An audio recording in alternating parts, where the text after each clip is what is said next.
guys, for today's video is all about rescuing a sick and abandoned dog. Isang araw nakita ko siya sa kalsada na pag-alagala and tinatawag ko siya para bigyan ng pagkain pero mailap siya.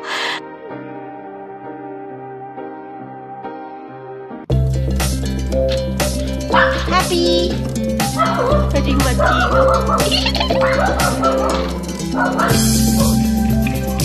Happy! Happy! Ayan na, si Happy. Masigla ulit siya. And tumutubo na yung buhok niya dyan. Ayan, may patayo-tayo na siyang nalalaman. And ang kulit-kulit na niya dyan. Check na.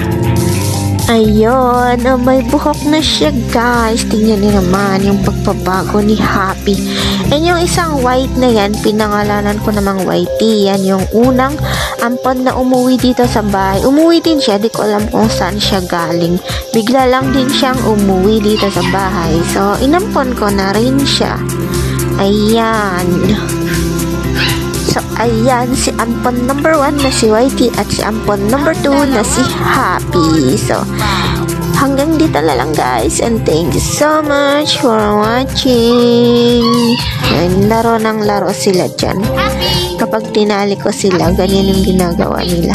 Pinapalabas ko din naman pero tinatali ko ulit pagkatapos nilang mag-poop sa labas.